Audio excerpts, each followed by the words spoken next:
પ્રેમલીલા દરમિયાન કંડકી હાલતમાં પતિ જોઈ જતા પત્નીના પ્રેમીનું દંપતીએ ઢીમ ઢાળી દીધું.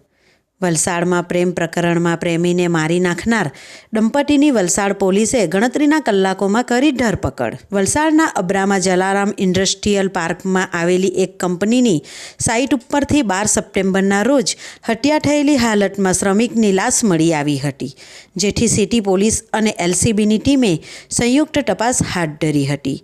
જે દરમિયાન સાઇટના સંચાલકની પ્રાથમિક પૂછપરછ કરતા શંકાસ્પદ શ્રમિક દંપતીનું નામ બહાર આવ્યું હતું. વલસાડ સિટી પોલીસે અન્ય શ્રમિકોની વધુ પૂછપરછ કરતા અને ટેકનિકલ સર્વેલન્સની ટીમની મદદ લઈને આરપીએફની ટીમની મદદથી મહારાષ્ટ્રના જલગાંવ રેલવે સ્ટેશન પાસેથી ચાલુ ટ્રેનમાં શ્રમિક દંપતીને ઝડપી પાડ્યા હતા. આ દંપતીને પ્રાથમિક પૂછપરછ કરતા બિહારના એક ગામમાં યોજાયેલી સાયકલ રેસમાં મૃતક શ્રમિકની નજર આરોપી શ્રમિકની પત્ની સાથે મળી હતી. બંને વચ્ચે બિહાર ખાતે પ્રેમ સંબંધ બંધાયા હતા. ત્યારે પ્રેમી શ્રમિકે પ્રેમિકા અને તેના પતિને વલસાડ ખાતે મજૂરી કામ માટે બોલાવ્યા હતા.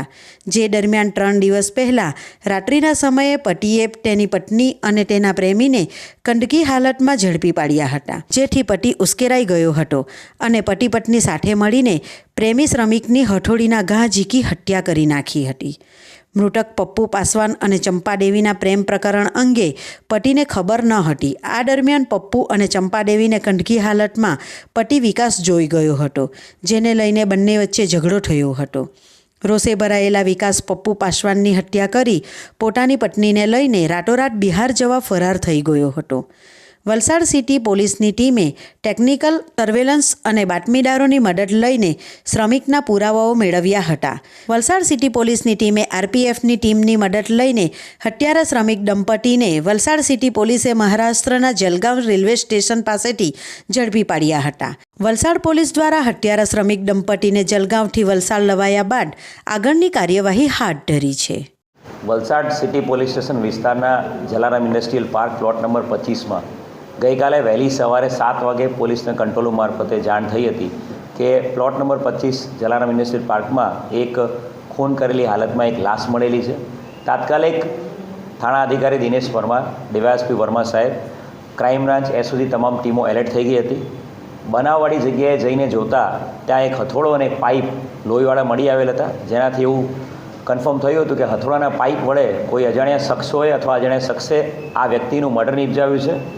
જે પ્રાથમિક માહિતી જે ફેક્ટરીના જે શેડના ઓનર પાસેથી મળી એ પ્રમાણે આ વ્યક્તિનું નામ પપ્પુ પાસવાન હતું અને પપ્પુ પાસવાન ઘણા સમયથી આ જગ્યા ઉપર પ્લોટ નંબર 25માં નોકરી કરતો હતો અને પ્રાથમિક જે પૂછપરછ આજુબાજુના મજૂરોની અને ફેક્ટરીઓની પૂછપરછ કરતાં ખ્યાલ આવ્યો કે આ પપ્પુના મિત્ર એક વિકાસ માંઝી એની પત્ની ચંપાદેવી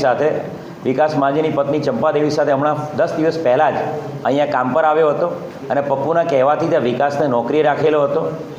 વિકાસ અને ચંપાદેવીની શોધખોળ કરતાં એ લોકો મળી આવેલ નહોતા, એટલે પાકી શંકા આ બંને પતિ પત્ની ઉપર ગઈ હતી કે ગઈકાલે રાત્રે આ લોકો કદાચ આ વ્યક્તિનું મરણ નિપજાવીને ભાગી ગયેલા હશે. તમામ ક્રાઇમ બ્રાન્ચ એસઓજી અને પોલીસ સ્ટેશનની ટીમો આજુબાજુના રેલવે સ્ટેશન, આજુબાજુના બસ સ્ટેશન તમામ જગ્યાએ તપાસમાં જોડાયેલી હતી. વલસાડ સિટીના વિશ્વાસ પ્રોજેક્ટ અંતર્ગત તમામ જે સીસીટીવી કેમેરા ચેક કરવામાં આવ્યા હતા અને હ્યુમન ઇન્ટેલિજન્સ અને ટેકનિકલ ઇન્ટેલિજન્સ આધારે સુરત રેલવે સ્ટેશનથી એ લોકો એક પર્ટિક્યુલર ટ્રેનમાં ભાગ્યા હોવાની ચોક્કસ માહિતી મળી હતી.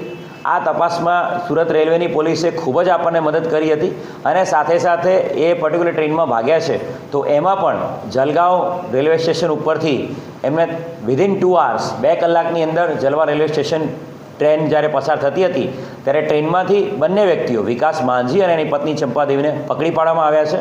આ બંને આરોપી પકડવામાં સુરત રેલવે પોલીસ અને સાથે સાથે આપણી રેલવે પ્રોટેક્શન ફોર્સ આરપીએફની અલગ અલગ ટુકડીઓ, તમામ રેલવે સ્ટેશનની તમામ ટુકડીઓ આપણને ખૂબ જ મદદ કરી અને ફક્ત 3 કલાકના ગાળામાં આ બંને મર્ડર કેસના આરોપી પકડી પાડવામાં આવ્યા છે. જે આરોપીઓ છે વિકાસ માંઝી અને ચંપાદેવી માંઝી, એની પૂછપરછ કરતાં એ હકીકત મળે છે કે ચંપાદેવીનું ઘણા વર્ષોથી આ પપ્પુ પાસવાન જોડે અફેર હતું અને બનાવના દિવસે ચંપાદેવી અને પપ્પુ પાસવાન જે મરણ ગયેલ છે એ લોકોને કડંગી હાલતમાં આ વિકાસ છે જોઈ ગયો હતો અને પછી વિકાસ એની પત્ની સાથે મળીને આ પપ્પુ પાસવાનનું હથોડા મારીને પાઇપ મારીને મર્ડર નિપજાવી દીધું હતું અને ત્યાંથી ભાગી છૂટ્યા હતા. આરોપીઓની પ્રાથમિક પૂછપરછ કરતાં જે આરોપી ચંપાદેવીની પૂછપરછ કરતાં આજથી 1.5 વર્ષ પહેલાં એમના ગામમાં એક સાયકલ રેસ થઈ હતી. સાયકલ રેસ વખતે આ જે પપ્પુ પાસવાન છે મરણ જનાર, એની ચંપાદેવી સાથે મુલાકાત થઈ હતી અને ત્યારે એ લોકોની એકબીજાની નંબરની આપ લે થઈ હતી. અને ત્યારથી જ્યારે આ પપ્પુ પાસવાન છે વલસાડથી રજા લઈને બિહાર જ્યારે જતો ત્યારે એને રેગ્યુલરલી ગુપ્ત રીતે મળતો હતો અને એના સંબંધો વિકસ્યા હતા. અને ત્યારબાદ હમણાં રિસન્ટલી જ્યારે જલારામ ઇન્ડસ્ટ્રીયલ પાર્કમાં મજૂરોની જરૂર પડી એટલે પપ્પુએ પોતે જ ચંપાદેવી સાથે સેટિંગ કર્યું હતું અને એણે વિકાસને મુલાકાત કરીને તારે મજૂરી કામ માટે તારી પત્ની સાથે આવવું હોય તો હું તને જોબે રખાવી દઈશ એમ કરીને કીધું હતું. એટલે એ લાલચથી વિકાસ એની પત્ની ચંપાદેવીને અહીંયા લઈ આવ્યો હતો, જેથી કરીને પપ્પુ ચંપાદેવી સાથે પોતાનું જે અફેર છે એને વધારે આગળ વધારી શકે.